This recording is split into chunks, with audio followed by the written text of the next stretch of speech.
Hello students, welcome to class 12 physics class. Today we discuss the another one topic of this chapter, alternating current and electrical machine. So today's topic is phasor and phasor diagram. In last class we discussed about the phase and the definition of phase, what is the alternating current, that everything related to alternating current. Okay, the EMF, RMS value, mean value, average value. Today we discuss about the phasor and phasor diagram. What is a phasor? Because this is a main important topic of this chapter and this is a new one. Phasor and phasor diagram. Whenever we study the AC circuit, contain only resistor, inductor, capacitor. In that time, in the derivation, after derivation, we have to draw two diagram. One is a graph, another one is a phasor diagram for that related circuit. So what is a phasor diagram? Phasor diagram actually represent that the AC, it will be a alternating current or alternating voltage, but having the same frequency with a rotating vector. That rotating vector is called phasor, and along with a proper phase angle between them. So actually this phasor diagram, it is a diagram between the alternating current and the alternating voltage, both having same frequency, and they will denoted by a rotating vector that is called phasor, along with a proper phase angle between them. Either it will be phi, omega plus phi, omega minus phi, whatever, pi by 2. So the proper with the along with the proper phase angle between them, that diagram is called phasor diagram or the Argand diagram. Okay, so phasor, that is a rotating vector which is represent the varying quantity, either it will be alternating current or alternating voltage. Okay, in this figure you see that it is a phasor diagram for an alternating EMF and a current. You see that here two rotating vector we use. One is denoted E naught, another one is denoted by I naught. That means one rotating vector represent alternating EMF, another one is a current. We know that in alternating current or alternating voltage, it will be expressed by E equals to E naught sine omega t. So from this figure we can say that E equals to E naught. E naught is a maximum or the peak value of the EMF. So E equals to E naught sine omega t, because the angle between the x and the E naught, that will be the omega t. But if we write the expression of I, so I, it will makes an angle with a phi. So with the x-axis is total angle is omega t plus phi. So I naught, that is a maximum value or the peak value. So I equals to, we can write I naught sine omega t plus phi, where phi is the phase angle, proper phase angle between I naught and E naught, or between the two variable quantities. Clear? Okay. So here, because the I naught is little bit greater than the, it will leads the EMF by angle phi. That's why we write omega t plus phi. But if the current lags behind the EMF, then we can write I naught sine omega t minus phi. Omega t minus phi. So this represent omega t plus phi represent the current leads the EMF. And if omega t minus phi will be there, that means the current lags behind the EMF. Clear? Okay. Now the main topic, that is a AC circuit containing the resistance only. Then what will be the expression and what will be the diagram, the graph, and as well as the phasor diagram also. So only the resistor is there. So in this figure you see that only a resistor R, it is connected to a source of alternating EMF, whose EMF that will be E equals to E naught sine omega t. Now this circuit is contain only the resistor. That's why we can say that this is known as a purely resistive circuit. Purely resistive circuit. Okay. So how can we derive the expression of the current? So if we consider, because it is connected with the alternating source, so one current will be flow inside the circuit at a constant at some time, at instant time t, and so whenever the current will flow through this circuit, a potential will be dropped across the R, across the two ends of the resistor R, and that will be from the Ohm's law, V equals to I into R. Okay, so if we apply the Kirchhoff's loop rule, so we can say that the instantaneous EMF of the source, that is equals to instantaneous potential difference across the R. That means or you can say that if you did not remember the Kirchhoff's loop law, so one number equation is E equals to E naught sine omega t. So whatever the potential difference across the R, that is also defined and denoted by E equals to I into R. So both are the equation of E, so we can write E0 sine omega t, that is equals to I into R. So from that we can write I equals to E naught by R into sine omega t. So E naught by R from the Ohm's law, V by R, that is equals to I. So here E naught by R, because E naught is a maximum or the peak value of EMF. So E naught by R, in place of E naught by R we can write I naught, that is a maximum value of current, peak current. So I equals to I naught sine omega t. Clear? So equation 1 and equation 2, from this two we can say that, or we notice that both E and I, it will be the function of sine omega t. So and there will be no phase difference between the E and I. E equals to E0 sine omega t, I equals to I0 sine omega t. No plus phi minus phi is there. So we can say that they having the same phase. Same phase.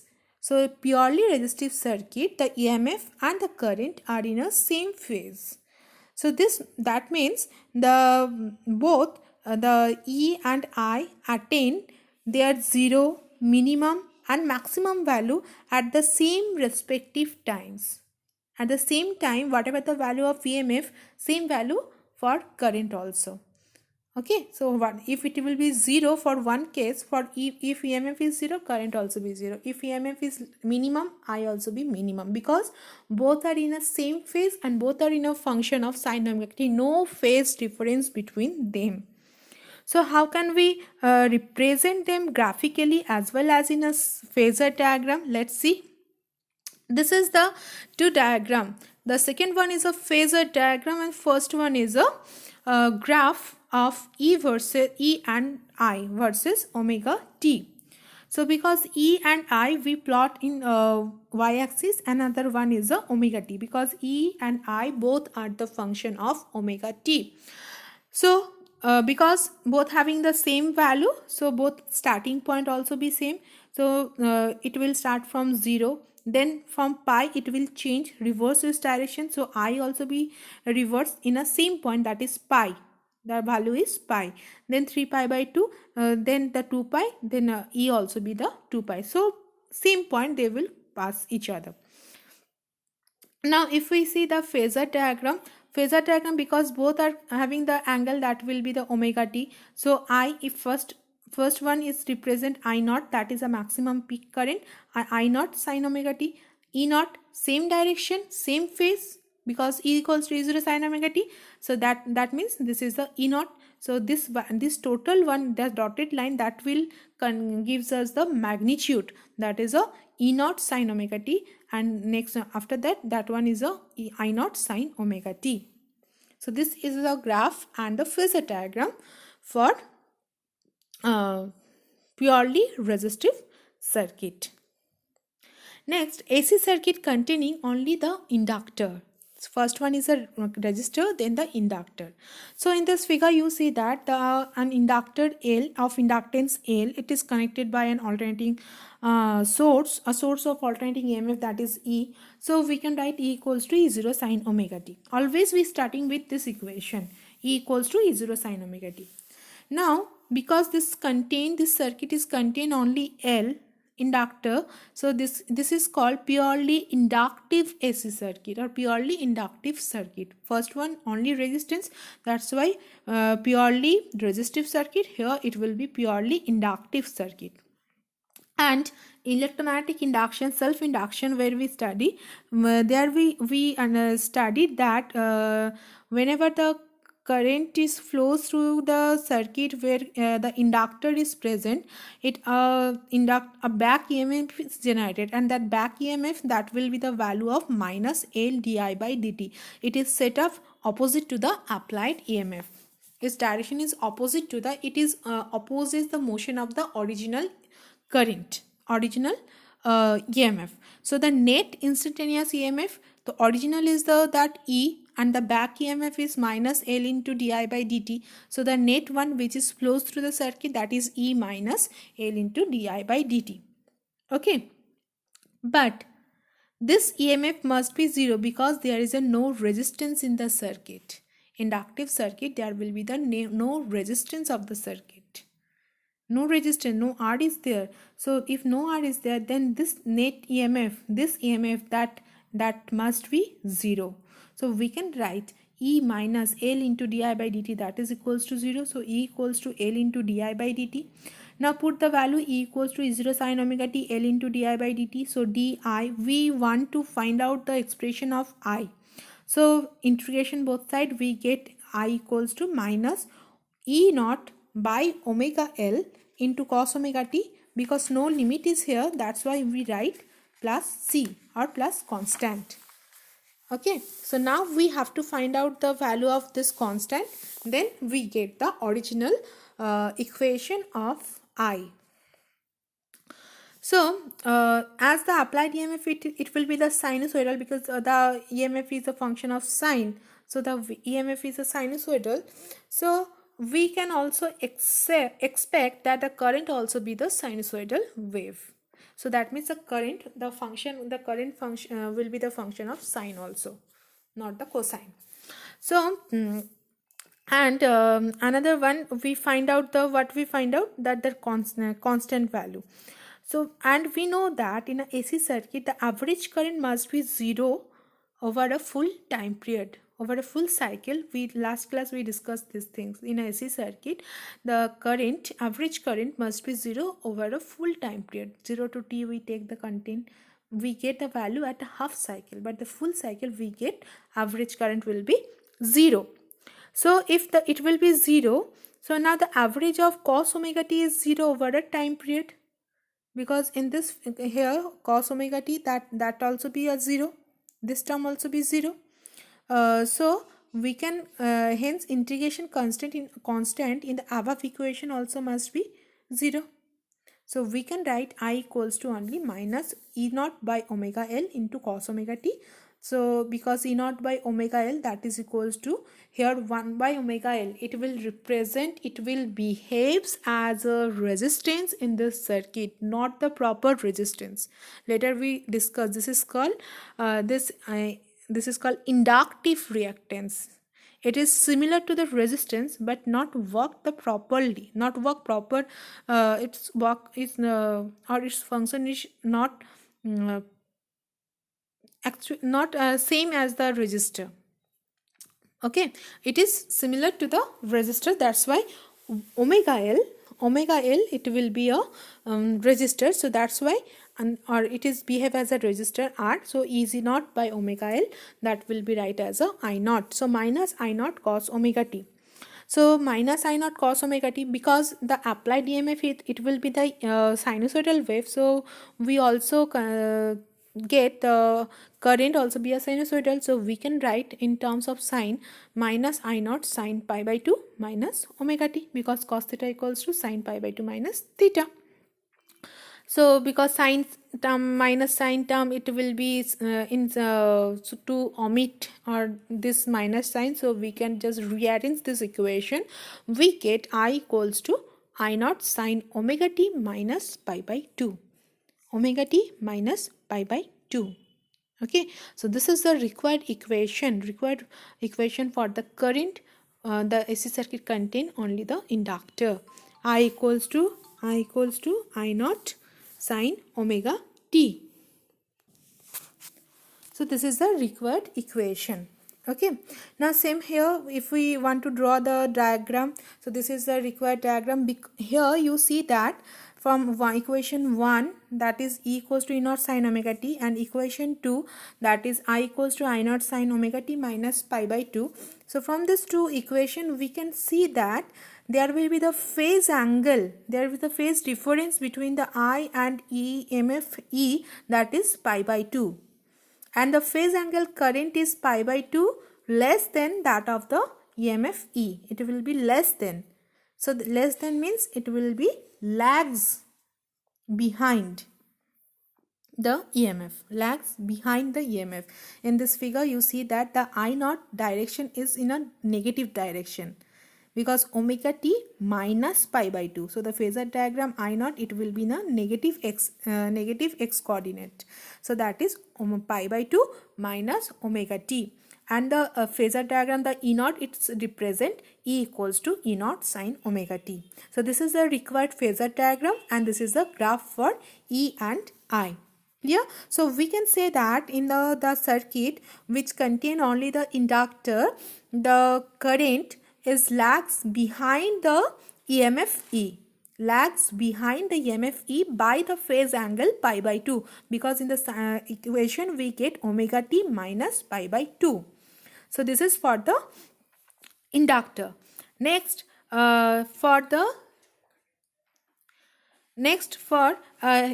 another one that I already discussed, that omega L, that is represent and that behaves as a resistance R. So if we compare I equals to I naught equals to omega naught by omega E naught by omega L, and I naught equals to E naught by R, so we get R equals to omega L. So that means omega L, it plays the same role here as the resistance R in the resistive case. So in this case we can, this omega L, this is represented by X suffix L, because inductor L is there, that's why XL, that is equals to omega L. Omega means 2 pi into F, so 2 pi F into L. So this XL, this is called inductive reactance. Inductive reactance. Okay, this is opposition to the flow of current. That's why this is called reactance. In this circuit, this is called inductive reactance because inductor is here. So it is represented by, denoted by XL. Okay. So if you want to find out the IRMS value in terms of XL, so we can write this. Already we know that the expression IRMS equals to I naught by root 2, that is equals to E naught by omega L into root 2, that is equals to, because E naught by root 2, that is equals to ERMS, so ERMS by omega L.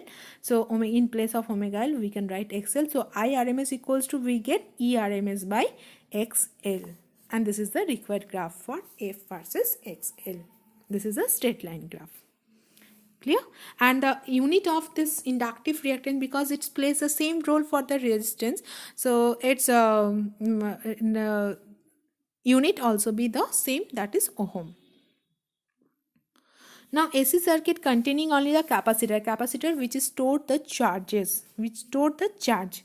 Okay, this is the required circuit diagram. So here the capacitor, it is connected with a alternating source E equals to E naught sin omega t.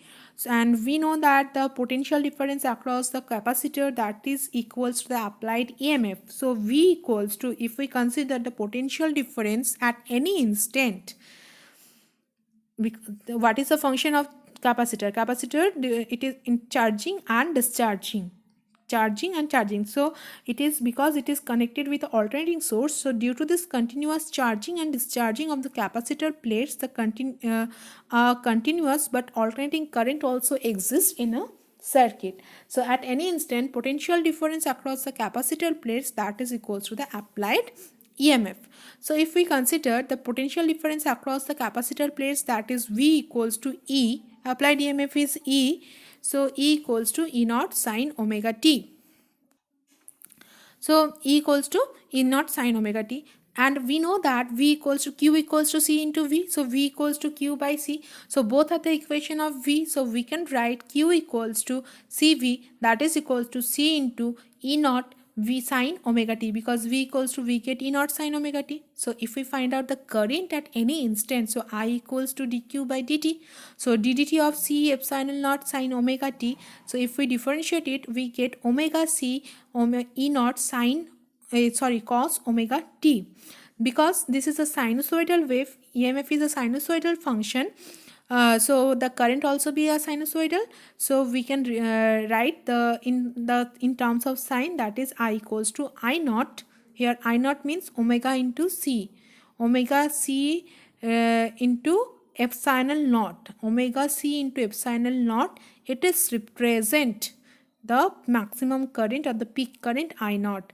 So that here it will be written I naught equals to omega C into omega epsilon naught or E naught. So E naught equals to 1 by omega C. This 1 by omega C plays the same role as the resistor in a resistive circuit. So here this will be the resistance 1 by omega C. Not only the omega C, 1 by omega C, but in case of a omega inductor, this is only omega L. So we get the equation, that is I equals to I0 sine omega t plus pi by 2. This is the required equation of current in a capacitive circuit, purely capacitive circuit. Clear? Now here you see that the current EI and the phase the EMF E, here also be a the current will leads the voltage. Current will leads the voltage or the EMF by pi by 2. So the diagram is in this diagram here the current is less than the I, and but here current is more than the E. Okay, so omega t plus pi by 2. So the current leads the voltage by pi by 2 radian. So this is the required graphical representation, and this is a phasor diagram for capacitive AC circuit.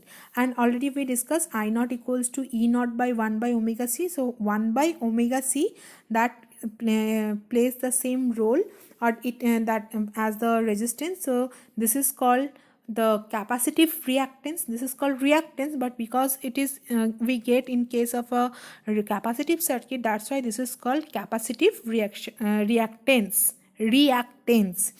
And this the omega 1 by omega C, this factor is effective resistance or the opposition offered by the capacitor to the flow of AC through it. This is called capacitive reactance, and it is denoted by XC. So XC equals to 1 by omega C, so that is equals to 1 by 2 pi FC. So same here, if we want to find out the value of IRMS equals to I naught by root 2. I naught means E naught by 1 by omega C into root 2. E naught by root 2 means ERMS. So ERMS by 1 by omega C, that is equals to ERMS by XC. So we get the same expression. In case of a inductor, we get IRMS equals to ERMS by XL. Here also we get IRMS equals to ERMS by XL. But the graph variance of with a capacitive reaction with a frequency, this is inversely proportional to the reactance. Frequency is inversely proportional to the reactance, but in case of a inductor it will be directly proportional. That's why we get the straight line, but here we get the curve.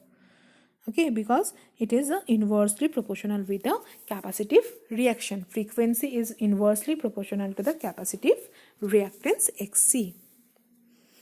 This is the some numericals. You just try to in your home. Just directly we apply the formula. We need the XL IRMS value, the XL equals to XC.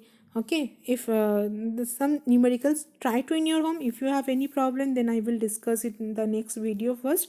Next video first I discuss this numericals. If you have any problem, then only otherwise I will start the next topic. Thank you very much. Same word I repeat, if you have any problem, please write in a comment box. And because this chapter is very easy, so after this watching this video in your copy, once you derive these three equations and draw the phasor diagram for these three cases, for resistive circuit, inductive circuit, capacitors, and the derivation and the graphical diagram and the phasor diagram for these three cases. If you once you write, okay, so you have to remember these things. It's very easy, but whenever, if you are not practices, then in examination you cannot perform well. Whenever you try to write now, you think, I forgot this thing, how can we draw the phasor diagram? So once to two times you just practice in your copy, then it will be the very easy topic. It is very easier to you only. So thank you very much. Have a nice day.